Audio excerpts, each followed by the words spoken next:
Rabbit for beginner সিরিজের দ্বিতীয় ভিডিওতে সবাইকে স্বাগতম। আশা রাখছি সবাই ভালো আছেন। প্রথম ভিডিওতে আপনারা শিখেছিলেন যে কিভাবে র্যাবিটের ইন্টারফেস সম্পর্কে একটা ধারণা পেয়েছিলেন, টেমপ্লেট সম্পর্কে ধারণা পেয়েছিলেন, আর্কিটেকচারাল যে বেসিক টুলসগুলো আছে সেই টুলসগুলো ব্যবহার করে আপনি একটা ছোট প্রজেক্ট সম্পন্ন করেছিলেন।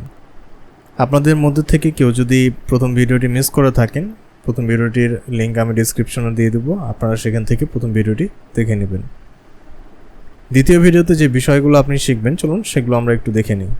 দ্বিতীয় ভিডিওতে আপনি একটি ইমেজ থেকে একটি বিম কনভার্সন করবেন।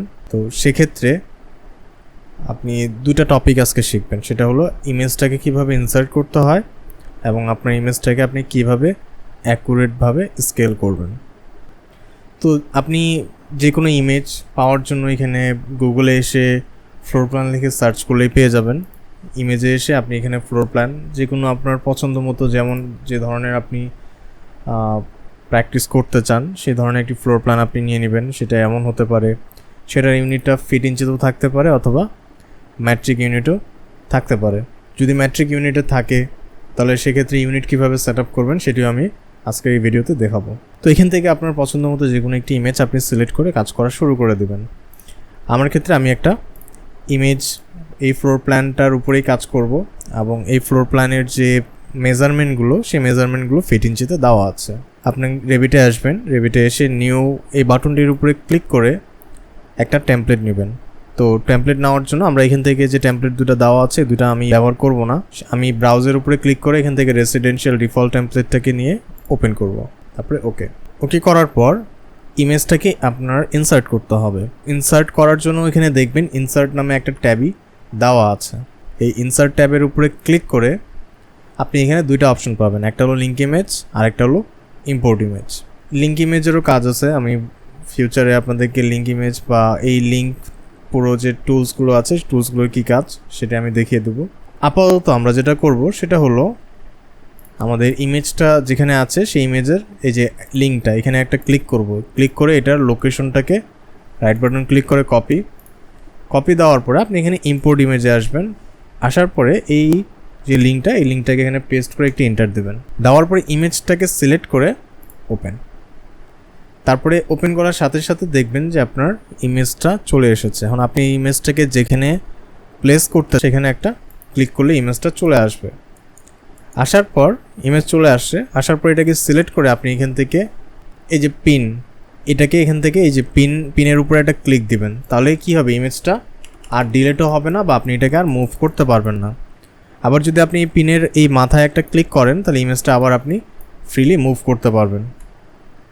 তো অবশ্যই ইমেজটাকে সেন্টারে প্লেস করবেন, এলিভেশন মার্কারের সেন্টারে প্লেস করবেন। করার পর এটাকে সিলেক্ট করে এখান থেকে পিন অর্থাৎ মডিফাই রাস্টার ইমেজের আন্ডারে আপনি এই টুলটার উপরে একটা ক্লিক করে পুরো ইমেজটাকে পিন করে ফেলবেন। পিন করার পূর্বে আরেকটা কাজ করতে হবে, এটাকে আমি আনপিন করে নিই। করার পর এখানে যে ডাইমেনশন দেওয়া আছে এই ডাইমেনশন মানে ইমেজটাকে স্কেল করতে হবে। স্কেল করার জন্য আপনারা অ্যানোটেট ট্যাবের উপরে একটা ক্লিক করবেন। করার পর এখান থেকে ডিটেল লাইন, এই যে ডিটেল এই টুলস বারের আন্ডারে এই যে ডিটেল লাইন এটার উপরে একটা ক্লিক দিবেন। দেওয়ার পর আমাদের এখানে আমরা হরিজন্টাল যে ডাইমেনশন অর্থাৎ এখান থেকে এই পর্যন্ত ডাইমেনশনটা 11 ফিট 4 ইঞ্চি দেখতে পাচ্ছি। আপনি এখান থেকে যে কোনো একটা ডাইমেনশনকে আপনি আপনার রেফারেন্স ধরে নেবেন। তো সেক্ষেত্রে আমি এটাকে ধরছি।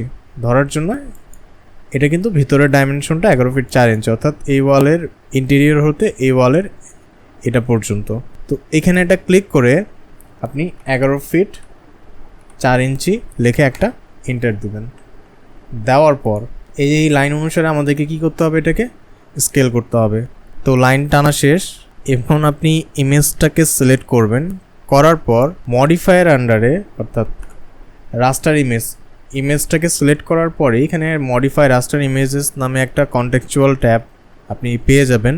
পাওয়ার পর এই মডিফাই যে টুলবারটা আছে এই মডিফাই টুলবারের আন্ডারে আপনি এখানে স্কেল এটার কিবোর্ড শর্টকাট হলো আরই, এই স্কেল এটার উপরে এটা ক্লিক করবেন। করার পর আপনি ঠিক এই মাথায় অর্থাৎ ওয়ালের এই ফেস তারপরে আর বেশ যতদূর পারেন জুম করে নেবেন। তারপরে ওয়ালের এই ফেসের উপর একটা ক্লিক করে দেখবেন যে কী হবে, আপনার ইমেজটা স্কেল হচ্ছে। তো আমরা এই দুটা অর্থাৎ এই অংশ থেকে এই অংশর মেজারমেন্টটা জানি 11 ফিট 4 ইঞ্চি। আমাদের এই লাইনটা কত? 11 ফিট 4 ইঞ্চি। তাহলে 3য় নম্বর ক্লিকটা এই লাইনের এই মাথায় করলেই স্কেলটা এই লাইন অনুসারে কি হবে, স্কেল হয়ে যাবে, মানে অ্যাকুরেটভাবে স্কেল হয়ে যাবে। এখন যদি অ্যানোটেডে এসে আপনি ডাইমেনশন লাইন নিয়ে এটার ভিতর থেকে আপনি 10 ফিট যদি দেখতে চান, বা ধরেন যে আমরা এখান থেকে 10 ফিট মেজার নিব, তো দেখেন এই যে অলমোস্ট 10 ফিট এখানে চলে এসেছে। আমি যদি একটু জুম করে নিই, এখান থেকে শুরু করে অথবা 10 ফিট এই পর্যন্ত 10 ফিট ছিল। তারপরে আপনি যদি দেখতে চান যে হ্যাঁ এখান থেকে 12 ফিট 9 ইঞ্চি আছে কি না, তাহলে এই মাথা থেকে এই মাথা পর্যন্ত দেখেন 12 ফিট 9 ইঞ্চি দেখাচ্ছে। তারপরে আপনার যেটা কাজ হবে, আপনি যখন স্কেপ দিয়ে আপনি এখান থেকে বের হয়ে যাবেন কমান্ড থেকে, তারপরে ইমেজটাকে সিলেক্ট করে আপনি এখান থেকে ইমেজটাকে পিন করে দেবেন। পিন করে দিলে কি হবে, ইমেজ আপনার ইমেজের জায়গায় একেবারে থাকবে। এটা আপনার মুভ হবে না, ডিলেট হবে না, কোনো কিছুই হবে না, যেটা ইমেজ টু বিম কনভার্সনের জন্য অনেক বেশি দরকার।